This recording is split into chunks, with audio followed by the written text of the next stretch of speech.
Welcome to Garage Talk Unwrapped, the new automotive aftermarket video magazine.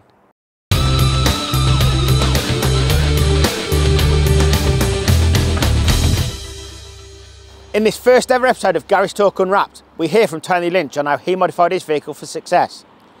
We also went to the Houses of Parliament with the Motor Ombudsman for the Garage Star Awards. We also featured Denso and BM Catalyst.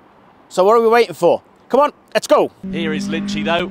Of course, won here yesterday. Got the pace to close up onto the back of Lynchy. That MR2, as we know, is an absolute missile in a straight line.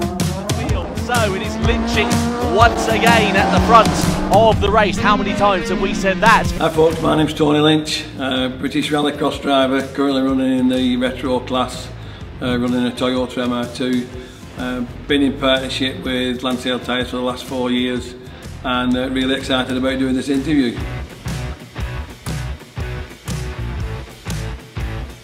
The British Retro Rallycross Championship is so unique because the cars have got to be, an engine block has got to be pre-1992. So obviously modern cars, loads and loads of technology, but with our retro class, there's lots of many cars, you know, 6R4s, Peugeot, and obviously mine's currently a Toyota MR2. But the fact is there's no bells and whistles, as they call it in modern technology. It's very much down to simple CC power, no fancy gearboxes, standard gearboxes. Obviously the engine can be modified with a cylinder head, but the block's got to be standard, and it's all down to us, the driver in the car, and hopefully we don't do so bad at it.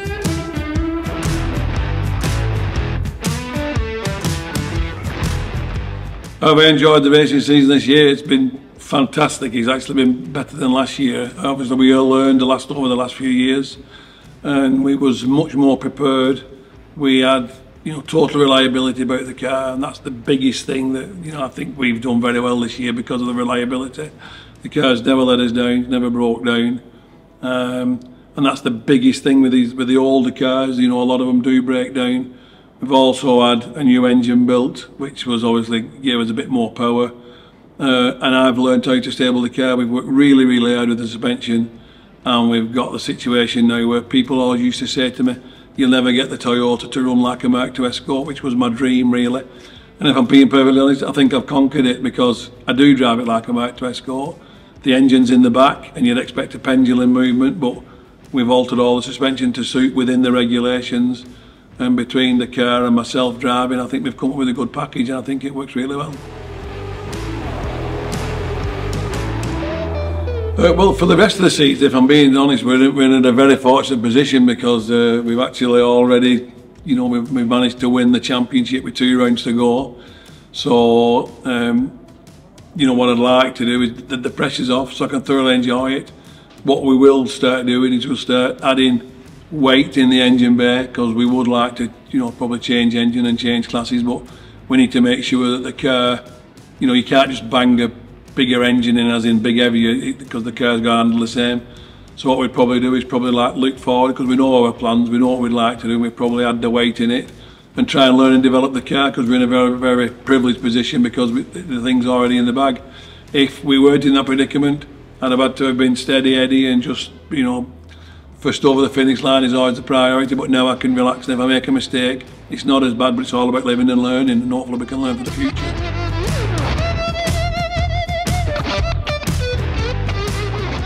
The main challenges this year, obviously the previous competitors, obviously we've learnt over the years who our biggest rivals are. So when you're on the start grid, you know, there's 3 on the first row, 2 on the second row, 3 on the back row again. Obviously there's 3 rows going all the time. And over the years of individual competitors there, you know who your main rivals are. So I would say that the biggest problem I've had is, and we knew it would be we have a little Metro. It's a Mini. It's got a 1400cc engine in it, but it actually only weighs 475 kilograms. Obviously the Toyota that I drive weighs 900 kilograms. I mean, my physique and my setting, it's always a bit heavy in the race straight line. But we have tremendous starts because the engine is over the back wheels, and we always get great traction. So with that learning curve, I've known the Mini is the biggest problem, and we've always just managed to just get first corner first in front of that Mini. and you will also learn that depending on who's on the grid, and if you're on the front row, the back row or middle row, it does make a massive difference.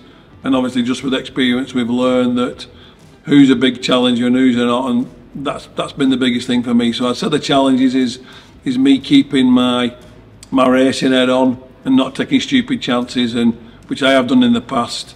But I think with age, I think I've learned to, you know, calm down, be a bit more, you know, proactive with it, realise what's in front of me. And you don't have to win every corner, you know what I mean? There's always, I've got to get to the line first, and that's been my main thing. So, and I think it's worked really well. You know, we haven't won every race, but you know, we've been on the podium in every race, and so I think I've conquered our challenges there.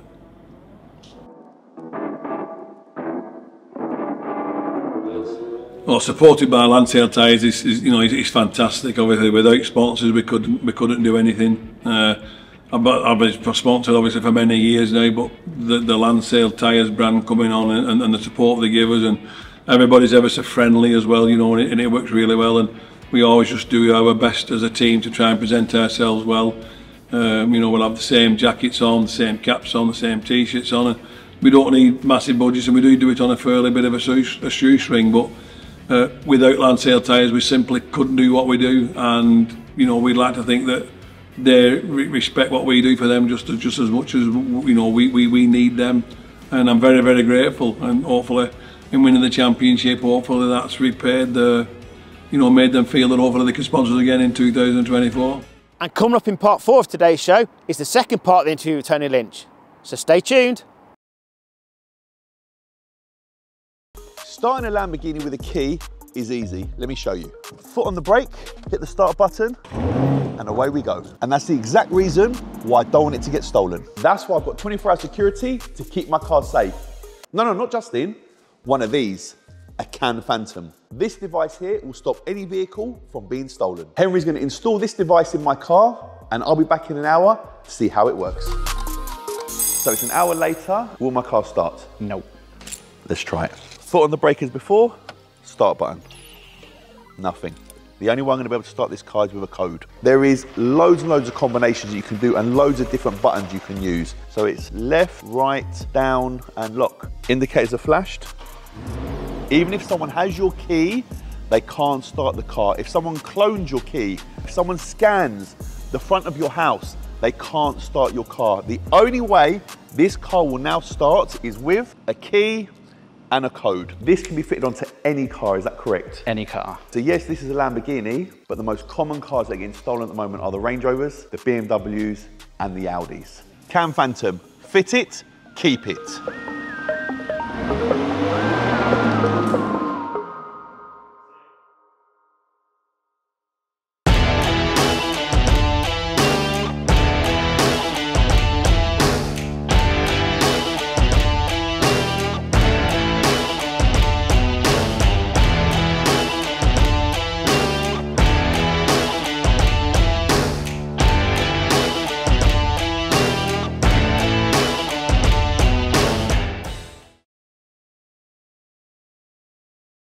And now we go to the Houses of Parliament with the Motor Ombudsman for the Gary Star Awards. But do bear in mind, we couldn't take our normal film equipment in with us.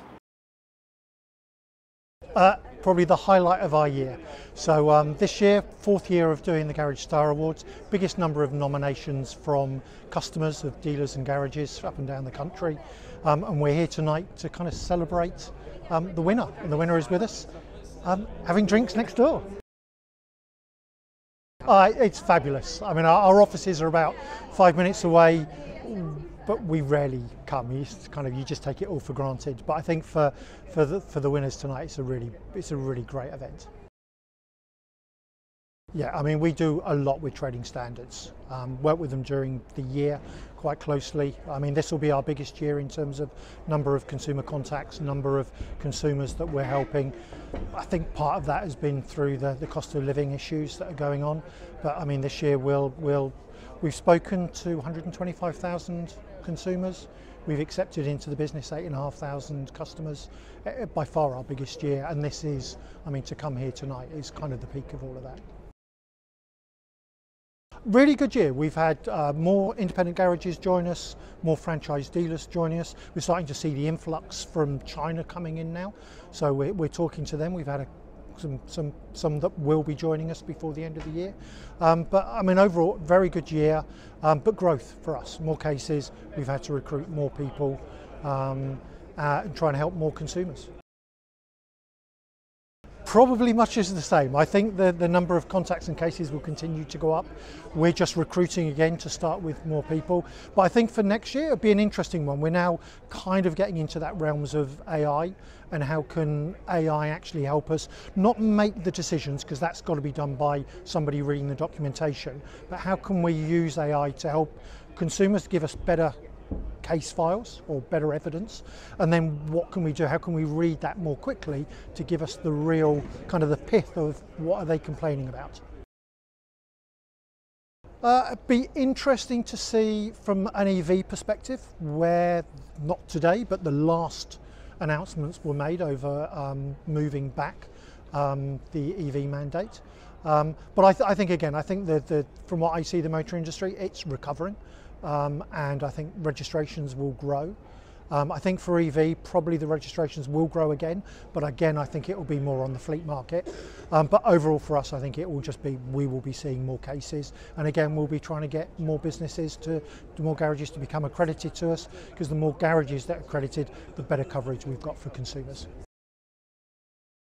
Yeah, I think a lot of kind of garages don't always kind of leverage that enough, and franchise dealers the same really, but yeah, I think there's a lot they can do. We know that consumers like to see that businesses are accredited to the Motor Ombudsman, because it gives them that just a bit more certainty and peace of mind that should anything go wrong, they've got a third party they can come to that's independent and impartial.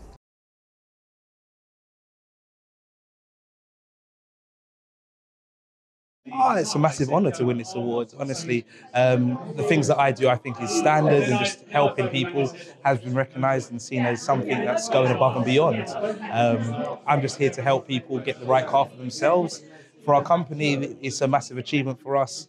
You know, we're a small dealership. Although we are the flagship store, it still means so much, because there's 4 of us in our team, and to be recognised against the whole country means a lot. The award itself, it's customer service, so it's going above and beyond the normal of the standard of what the motor trade is seen to go at for this customer service. You know, it's little things such as when you have a foreign national customer, just going that little extra bit, breaking those language barriers, doing a little bit more just to make sure that they're comfortable and that they understand. Ultimately, they're in a foreign territory, in a new place, and it can be quite daunting to do so. So to make a customer feel as comfortable as they can makes my job and, you know, them a lot easier to manage and to help them look for their car. And ultimately, everybody's then happy because we're always on the same page. That was quite exciting. It was surprising as well, because like I said, I was just doing my norm for me. I think, you know, helping customers and doing the most you can is a normal standard thing. So to be nominated, it's quite a proud feeling and quite an exciting feeling as well. Well, it'll be quite cool actually. I've never actually been there myself, and to be going to such a respected place to receive this award, it's quite an honour to be involved with, really. I'm quite looking forward to it.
And now from Denso, a feature on TT spark plugs.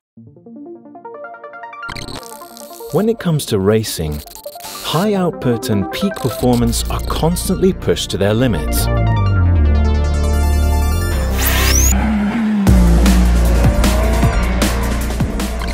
But did you know that the same applies to street cars? Thanks to the latest technologies developed by Denso, engine performance can now be significantly improved with the TT spark plug. This unique spark plug has an ultra-fine 0.4mm diameter iridium electrode that reduces the required voltage and greatly enhances firing performance. The TT technology is a spark plug with not only at the top the center electrode, but also a needle at the ground electrode. And with this higher technology, you have at least more performance than the original. You can have a better fuel consumption and you can increase your performance on the engine. Upgrading to the Denso TT spark plugs can also help address challenging engine problems. They can assist in resolving difficult starting or idling issues, or occasional misfires that occur at idle speed or under load. We apply this technology for the whole range of spark plugs.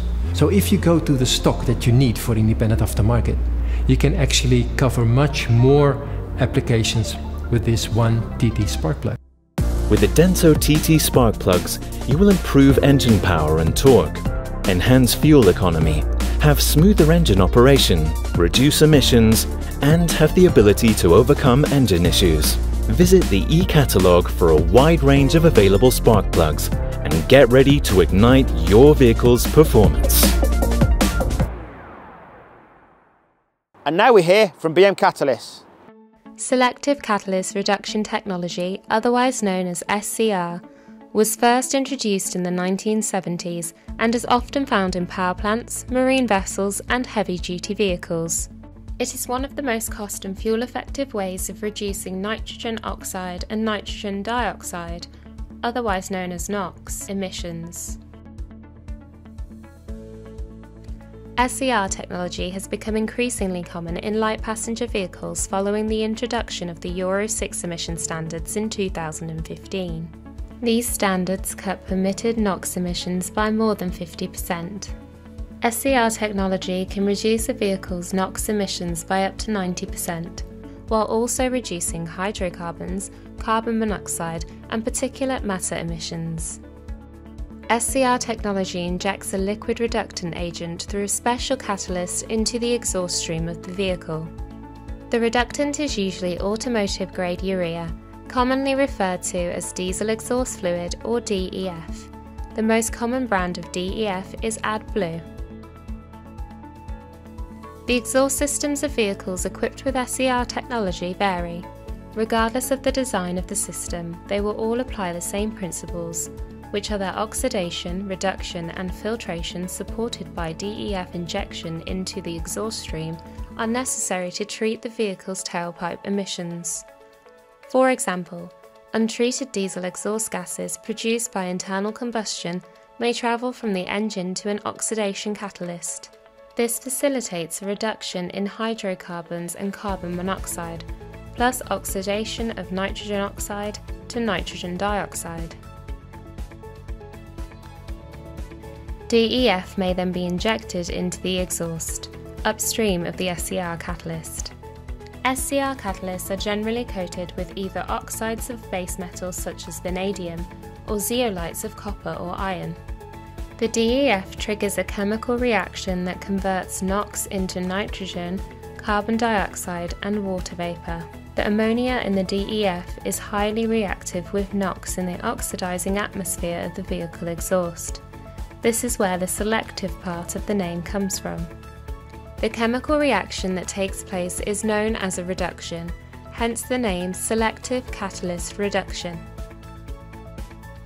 The particulate matter within the exhaust gases may then be filtered and contained within a diesel particulate filter before the treated exhaust is eventually expelled from the vehicle's tailpipe. In some exhaust systems, the DPF also functions as the SCR catalyst. It is important to note that DEF must always be present for a vehicle with an SCR system to continue to operate. When the fluid is getting low, the vehicle will present a warning light. Upon empty or very close to empty, the vehicle will refuse to start again once the engine has been turned off until the DEF is replenished.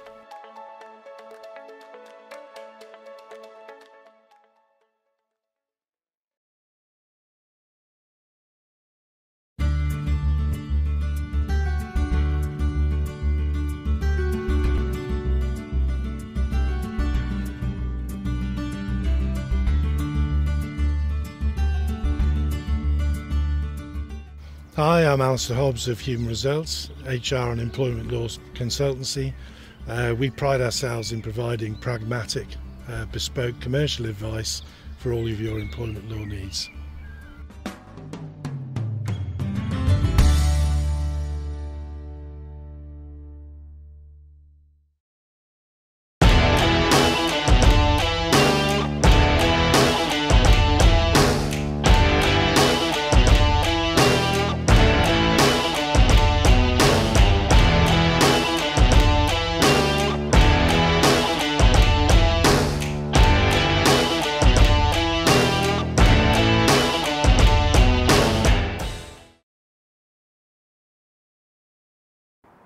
And now we return to the Tony Lynch interview.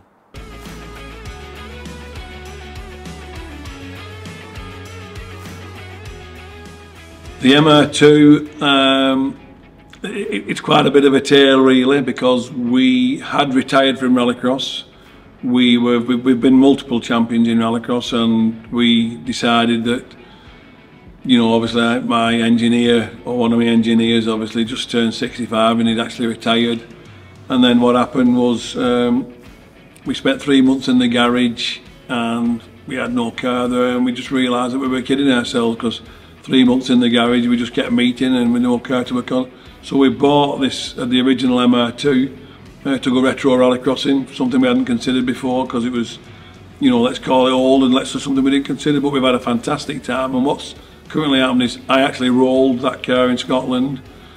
So when I rolled that car, all the jobs that the lads wanted to do the car, because it was a rally car and I wouldn't really let them do it because it was a rally car, and I wanted to keep it what they call a rally car logbook, because the motorsport department obviously to give us various logbooks for it. But once I rolled it and we had to build a new car, I said, right lads, you can do anything you want with it. So consequently the suspension angles obviously got altered. Everything's got to be done within the regulations, so you've got to use certain specification on the suspension. The engine, we've had the engine totally rebuilt, but used a pre-92 block. The cylinder head, done an awful lot of work on the cylinder head. Taking everything out of the car. You would not believe, if you was to see an MR2 outside of us, an our car, an MR2, it's just completely different. It only weighs 900 kilograms, where probably an MR2 probably weighs about 1200 kilograms. If you don't need it, it's gone out literally down to every nut and bolt, every bracket that was carrying something, but if we're not having that something in it, it's all completely ground away. So in the cockpit, steering wheel, dash with the instruments that I need, no fancy radio on it, nothing like that, you know, just simply what I need. Steering wheel, steering column, the angle of that has been changed to suit me in my driving position. We try and move the seat. You can't go over the centre line, but try and get it in the centre so that you alter the centre of gravity. And just try and get the car as low as you possibly can, but lots of travel within the suspension, because yes, you'll be low so when you're on the tarmac, but rallycross is a mixture of rough and tarmac, and you get rubble and you get big jumps. So when we have these big jumps, because we're so low, we have a lot of travel in the suspension, and then as the thing takes off in the air, there's a lot of travel in the suspension, and then when it lands, you know, the tyre hits the floor first, and then we can carry on in compression, and therefore we're not bottoming out. And it has developed over the last few years, and I think we've got a great package at the moment.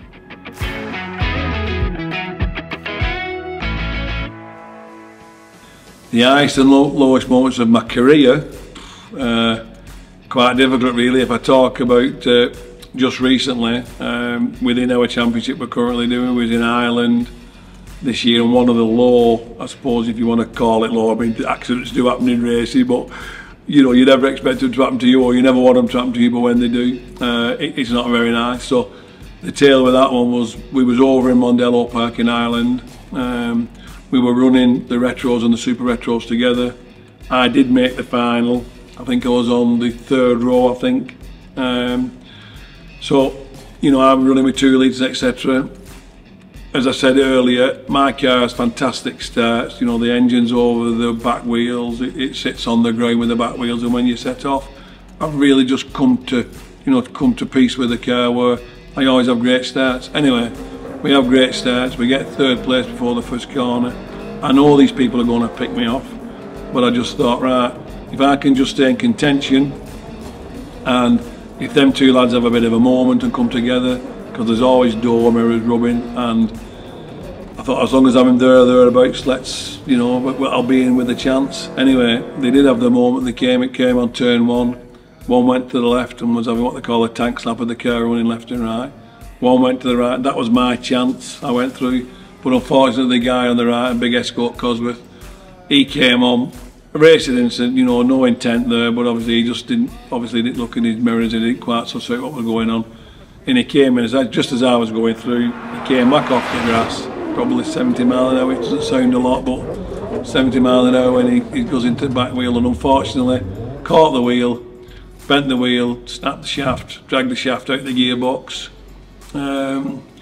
You know, loads of bodyweight damage. I can send you, I'll be able to see some pictures shortly on it. And just unfortunately, it just spoiled the day. So at the moment, that is what I've learned over the years now, is you have an incident like that, and the amount of times I've said, I'm never doing any more of these, and then on the way home you're thinking, I wonder what it did really cross. And then the following day the parts are ordered, and you can't leave it alone. It's, once you're into this racing bug, you've got it forever. And it's, as I mentioned a little earlier, I've retired once and I've come back doing retros, because once you've got this bug, you just can't leave it alone. It's a fantastic sport. Now regarding highs, obviously I've had many highs, because I've managed to win, just within Rallycross alone, I've managed to win production championships, modified championships, BMW mini championships. So, you know, many highs in it really.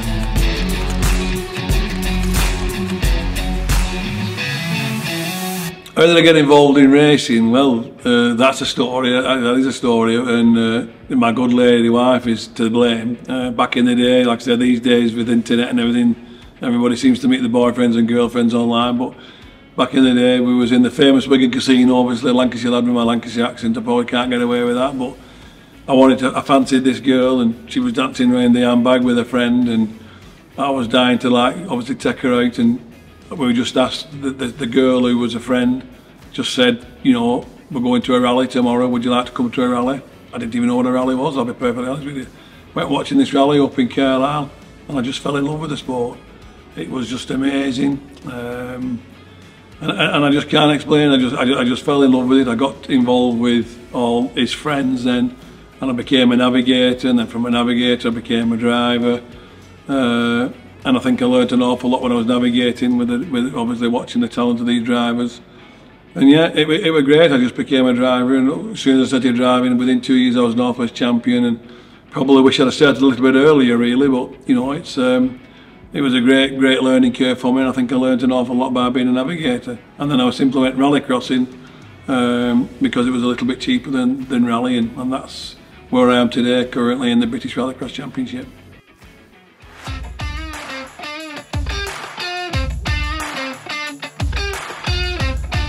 Good question. What have I learned from the sport in everyday life? Keeping calm, keeping chilled. Things happen in life, but you don't have to panic about them.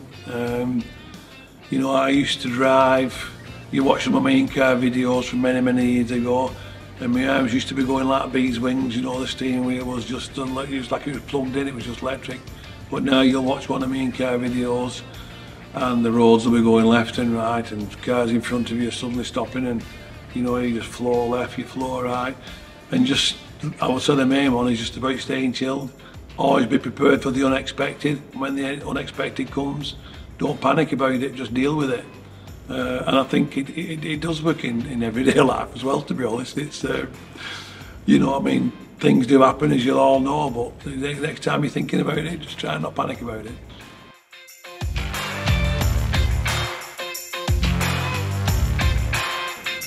Plans and goals for 2024. Well, as I said earlier, I I think I mentioned it that I'd like to go up a class. I'd like to go to the Super Retro Rallycross class.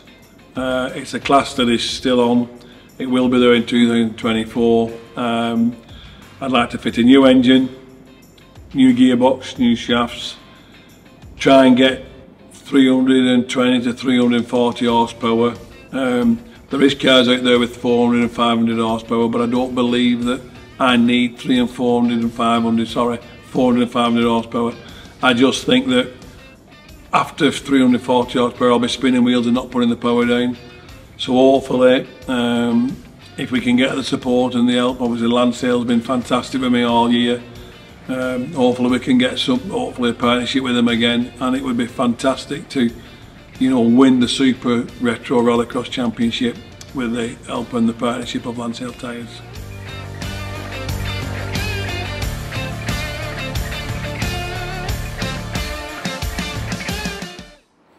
Don't forget to subscribe to our channel for next month's episode, where we'll be live from Autosport International. Thanks for watching.